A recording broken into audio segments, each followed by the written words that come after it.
Now, friend, if this is something you like to learn, kindly stay tuned to the end of this tutorial. Thank you. Okay, for this design, the first thing you need to note is to know where you're going to be placing this. So I have my mannequin like this. So it's going to come from the around the center front area like this, and then it goes over the arm and then back to the center back. Okay, so it doesn't have to be like this, just note where you want this to be and then you place your tape to measure. So I have around 19-20 inches here, so I'm going to be working with 20 inches for this tutorial. Okay, so this is going to be like my foundation fabric. This is just a bridal satin. You can use any fabric of your choice. So I have 20 inches, the 20 inches, approximately 20 inches that I measured. This is what I'm going to be using, including my seam allowance. And I'm cutting. If you want to line this, you can line it, and if you don't want to cut, but I think I'm going to be lining it, so I'm folding it to cut the lining and the main fabric together. So now, once I have it like this, I have 20 inches, and then the width of this design from 10 to 12 inches is fine. So I have around 12.5 inches here. So I'm just going to reduce this so that I can have just around 12 inches. So I'm going to have a fabric of 20 inches by 12 inches. So once I have it, you can leave it like this, but I want this to be a bit shaped. So to shape it, I'm just going to fold it like this so that I can have something uniform on both sides. So again, I'm going to fold it into 4, and I'm going to create like a curve here. Okay, this is actually optional, but this is the shape that I want to go for. So once you curve it and you open it out, you will see that it is no longer straight. You can see that you have curved edges like this. So if you are not okay with the design, you can still go ahead and reshape it. So we have this now. The next thing is to bring in our main fabric. So for this, I'm working with this fabric. This is like, I think it's called organdy. It's thicker than organza, but it's very similar. It's thicker than organza, and it's also a soft fabric, but you can see it's not organza. You can see that it's not frilling like organza, and it's thick. So I think it's called organdy, and that is what we're going to be using to run our gathers.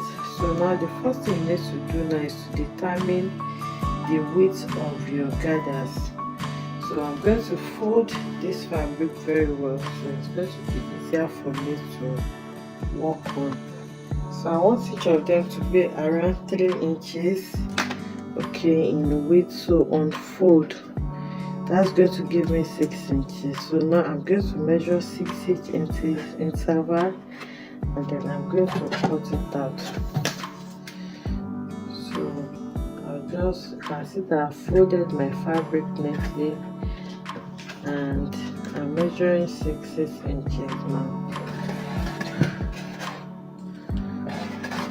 Okay, so now from there I'll measure another 6 inches. So I'll just cut a long fabric of 6 inches all through like that.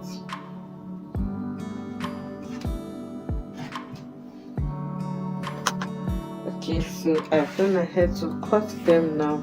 They are 6 inches long, and it's a long strip of fabric. So now I'm going to fold it into 2. So once you fold it, you have 3 inches, and then I'm going to run a gather stitch now and gather each of them. Okay, so now I'm going to determine the amount of layers I want for this. Remember, it's 12 inches, so I can have like 2 inches, which will give me 6 layers. So 1, 2, 3, 4, 5, or 1.5 inches, depending on how close you want your lines to be. So now I'm going to mark 1 inch above here as my seam allowance for turning, and from there I'm going to mark into 2 inches interval.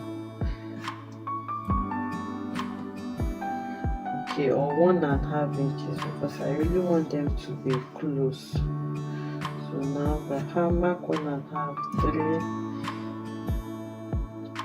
and 4.5. So that's totally up to you. So I'm going to mark 1.5 inches and make them into a straight line. Okay, so I've made my markings now, and I have 1, 2, 3, 4, 5, 6, and I have 1 inch on both sides for turning it. So you can see what I have. So for neatness, you can decide to first sew this and turn it before you gather it, but for this tutorial I'm just going to go ahead now and gather all of them.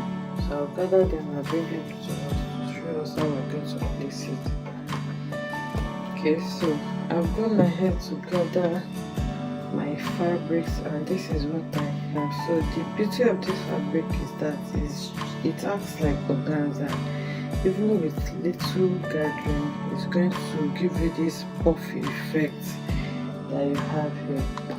Okay, so the length I worked with for this fabric was the 20 inches we measured multiplied by 3, and that gave me 60 inches, which is the length of the fabric I'm working with. So now the next thing is for me to place this like this, and then I'm going to go ahead and sew it on the lines that I have there on just my main fabric, okay, not the lining. So that's why you have the lines there to guide you.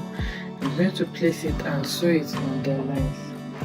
Okay, so I'm going ahead to sew them now. You can see, so like I said, you can turn this part out before you gather it so that it's going to be neat, or you just weave it.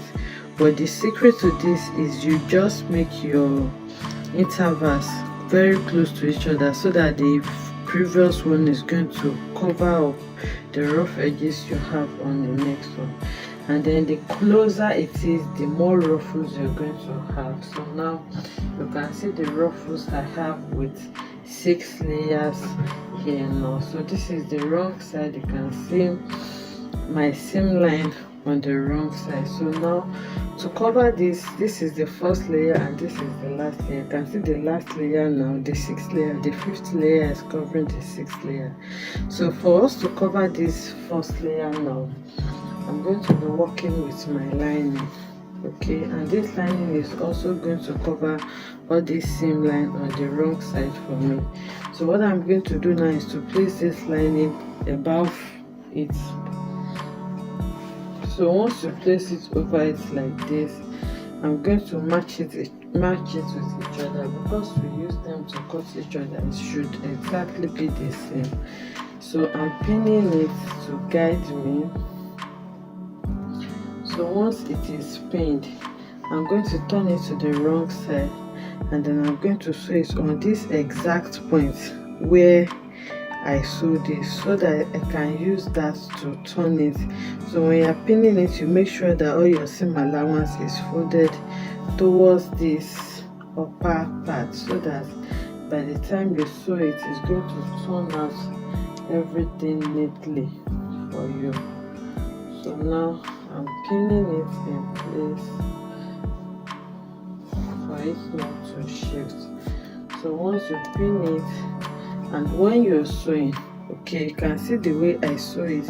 You fold in the first one, you fold it in like this. You can see how I folded it in, so that this rough edge is not going to show.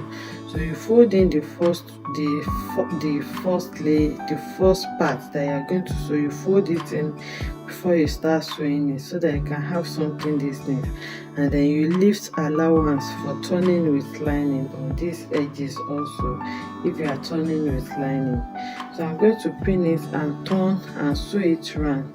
So I'll just leave small space to turn it out, and then we're going to see what it looks like. Okay, so I've placed them on each other now, and then I sew on the upper part. You can see that I sew on the exact point where I placed my ruffle, so that the seam allowance is going to be in between my main fabric and lining like this. So I just sew it round as you have seen, and then from this little space I'm going to carefully turn it out. Okay. So after turning it out now, you will notice that it is neat. So this is what the wrong side looks like now. You can see how neat it is. So you just go ahead now and fold in your seam allowance.